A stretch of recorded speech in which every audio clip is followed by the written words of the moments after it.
नमस्कार। हम लोग हड़ताल में बड़े जोश के साथ नारे लगाते हैं। हम अपना अधिकार मांगते, इन नारों को केवल लगाना नहीं है भाइयों, इनको सार्थक करना है।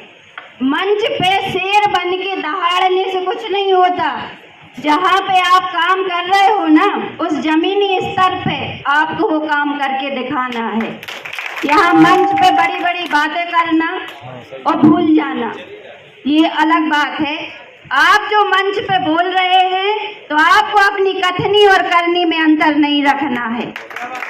माना कि हमारी प्रदेश कार्यकारिणी अभी गठित नहीं हुई, संख्या कम है, परंतु प्रदेश कार्यकारिणी में जितने भी कम लोग रहे हैं वो 60 दिन से अपना घर परिवार छोड़ के यहाँ पर सिर्फ और सिर्फ जीआरएस के लिए लगे हैं। वो लड़ाई नहीं है, ये लड़ाई आम जीआरएस की है। क्यों 10 वर्ष दिए नौकरी में, किसी ने 12 वर्ष नौकरी में दिए, किसी ने 13 वर्ष दिए। यानी हमारे जीवन का जो सबसे महत्वपूर्ण समय था वो इस नौकरी में हमने अपना खून पसीना लगा दिया। अब हमारे अंदर का डर निकल चुका है, हमें किसी बात की परवाह नहीं है। हम यहाँ पर बैठे हैं तो अपना सब कुछ त्याग करके ही यहाँ पर आए हैं। आप लोग कहते हैं कि आप लोग मोटिवेट कीजिए। भाई 10 वर्ष 12 वर्ष की गुलामी करके, बंधुआ मजदूरी करके अब आपको जोश भरने की आवश्यकता है क्या? बताइए, क्या आप लोग पुनः 300 रुपए दिन की बंधुआ मजदूरी करने के लिए तैयार हैं?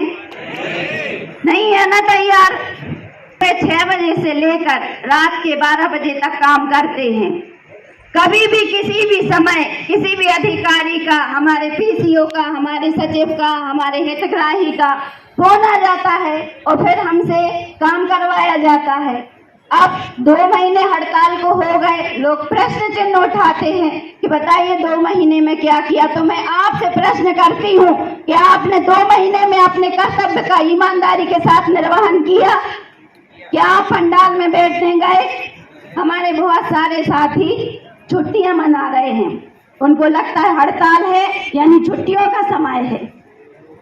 आप बताइए कि आपने 60 दिन में क्या किया है? भाइयों, ये छुट्टियों के लिए हड़ताल नहीं है।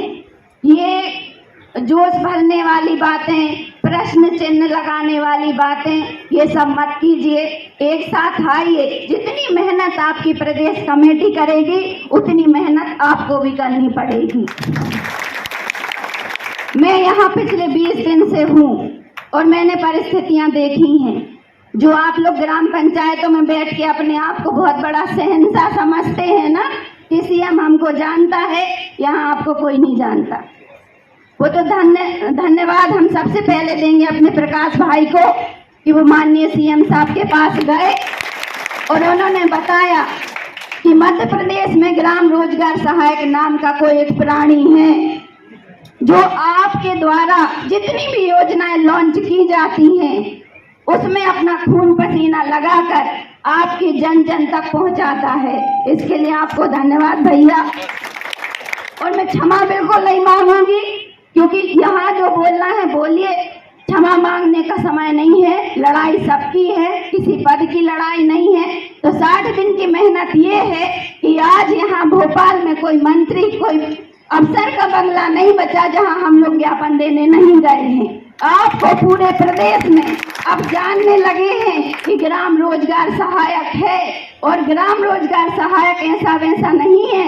ग्राम रोजगार सहायक वो है जो शासन की योजनाओं को जन जन तक पहुंचाता है, और ये पंचायत की मेन धुरी है। ग्राम रोजगार सहायक को अब अपनी शक्ति पहचानने का समय आ गया है। जो मेरे भाई हड़ताल में नहीं है, अच्छी बात है, ना आए। हो सकता वो लोग 9000 में संतुष्ट हैं, है ना? तो हमें उस तरफ नहीं देखना, हमें उनकी ओर नहीं देखना भाइयों। क्या करें, निवेदन कर लिया, अच्छे से बोल लिया, अब उनको अपने भविष्य की चिंता नहीं है तो हाथ पैर तो नहीं जोड़े जा सकते। भाई जिलों में भ्रमण की बात है, उस बात पर विचार करेंगे। उस कमेटी में अपन 5-10 लोग रखेंगे कि वो जिलों में जाएं और उनसे पूछें कि बताइए श्रीमान जी, आप 9,000 में कैसे नौकरी कर रहे हैं? बात आती है कि भैया 3 महीने से हड़ताल पे हैं, 2 महीने से हड़ताल पे हैं, राशि नहीं बची। अरे तो शर्म आनी चाहिए ऐसी सरकारी नौकरी करते हुए तुम लोगों को कि 12 वर्ष में हम अपने 3 महीने की खाने की व्यवस्था ना कर पाए।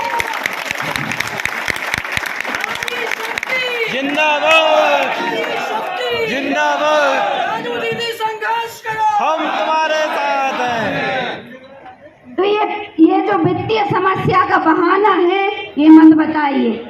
लानत है ऐसी नौकरी पे कि हम अपने ना तो घर परिवार को ढंग से चला पा रहे हैं और ना हमारा खुद का स्तर है। एक भैया ने यहाँ बोला कि अगर हमारे बाप दादों का ना होता ना तो आज हम लोग भीख मांग रहे होते। हम लोग ऐसी नौकरी कर रहे हैं।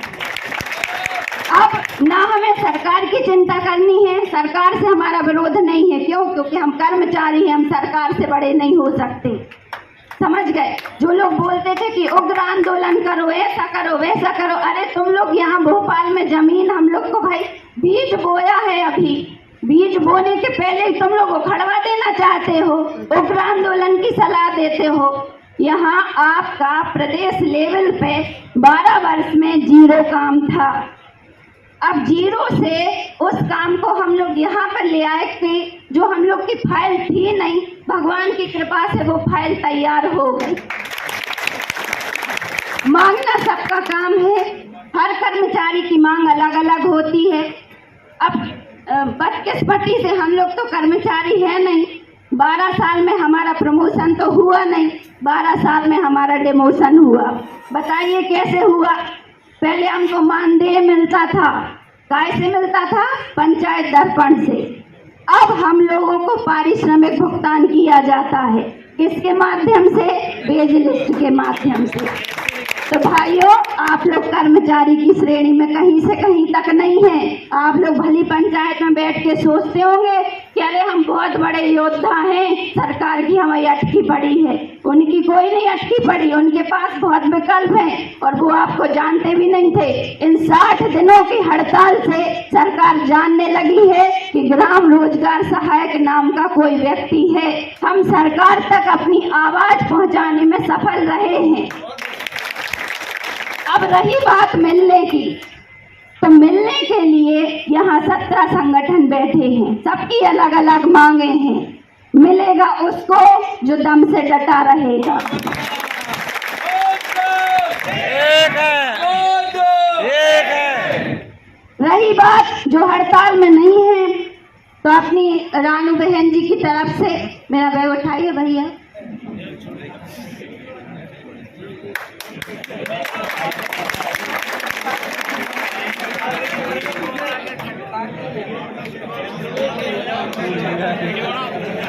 ये मेरे उन भाइयों के लिए उपहार है जो आज दिनांक तक हड़ताल में शामिल नहीं हुए। ये आपकी बहनों की तरफ से उपहार है, इनको पहनिए और शान से अपने घर में बैठिए और अपनी पत्नी की भी पहन लीजिए अगर कम पड़े तो। ये मेरी तरफ से उपहार है आपको।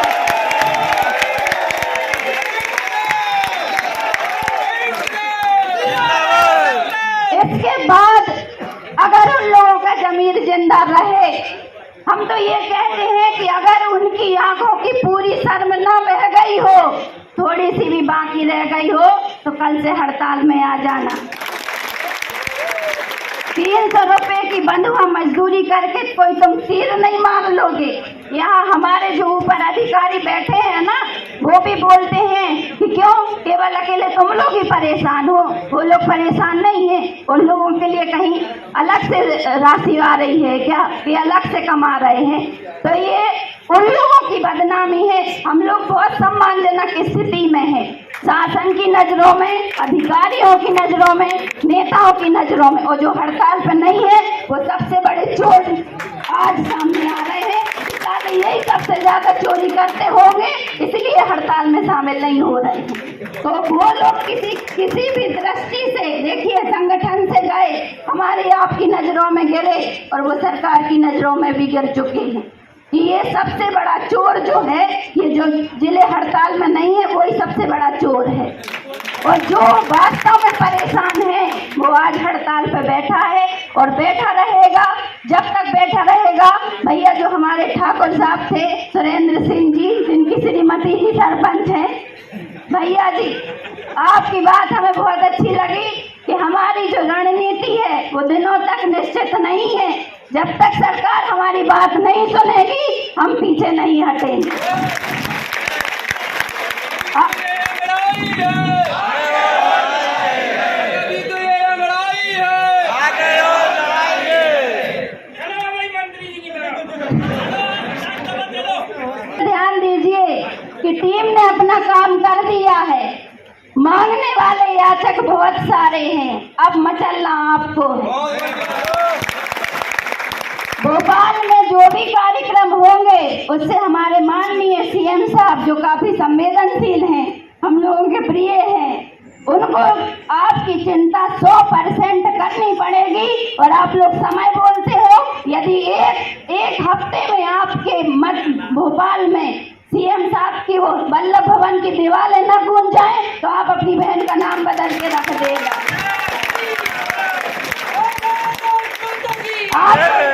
आपको यहाँ बुलाने का उद्देश्य यही था कि आपने अपने जिलों में सब कुछ कर लिया, ब्लॉक स्तर पे सब कुछ कर लिया। इस बार हमने किसी मंत्री, विधायक, पार्षद, अध्यक्ष, उपाध्यक्ष किसी को नहीं छोड़ा कि जिसको हमने ज्ञापन ना दिया हो। उनको हमने नाम रटा दिया। जहाँ जहाँ सीएम साहब जाते हैं उनको सबसे पहले जीआरएस नजर आते। समझ गए? पहले जीआरएस को ज्ञापन देने के लिए अनुमति प्रदान नहीं की जाती थी और आज हमारे कलेक्टर, कमिश्नर सबसे पहले हम लोगों को अनुमति दिलवाते हैं कि जाओ भैया, तुम गरीब हो, वाकई में तुम्हारी मांगे जायज हैं, जाओ तुम ज्ञापन दे के आओ। और जो भी कार्यवाहियां हो रही हैं उसके लिए शासन प्रशासन जिम्मेदार कहीं से कहीं तक नहीं है। हमारे वो नालायक भाई जिम्मेदार हैं जो घरों में बैठे हैं और हड़ताल में शामिल नहीं है। तो अब वक्त आ गया है साथियों, वल्लभ भवन की दीवारें अपनी आवाज वहां तक गूंजनी चाहिए तो आपको जिला संपर्क ही मिलेगा, क्योंकि सरकार हमारे महत्व को पहचान चुकी है। अब आप हनुमान जी बन जाइए, अपनी शक्ति पहचानिए। भाई जीआरएस है, जीआरएस सरकार का संकट मोचक हनुमान है। जब किसी योजना में 100% नहीं लाया जाता तो हमारे अधिकारी जीआरएस को ढूंढते हैं और ढूंढ के बोलते हैं कि भैया काम करवा दो। अभी भी हम हड़ताल पे हैं, हमारे सीओ फोन लगाते हैं कि कब वापस आ रहे यार, प्रोग्रेस नहीं आ पा रही तुम लोगों के जाने से। अपने संकट मोचक बनिए। क्यों?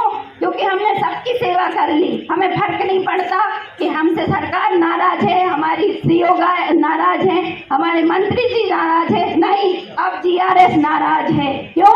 क्योंकि हम लोगों ने 12 वर्ष आपको सेवा दी और आज दिनांक तक आपने हमारे लिए कुछ अच्छा नहीं किया। हम लोगों को अच्छा शब्द से भी नफरत हो गई। 6 साल से सुन रहे हैं कि अच्छा कर रहे हैं। तो अब ऐसा हमको अच्छा नहीं चाहिए। या तो आप हमें महापंचायत की डेट दो, तब हम अपनी हड़ताल खत्म करेंगे। बाकी ये हड़ताल बिना परिणाम के खत्म होने वाली नहीं है।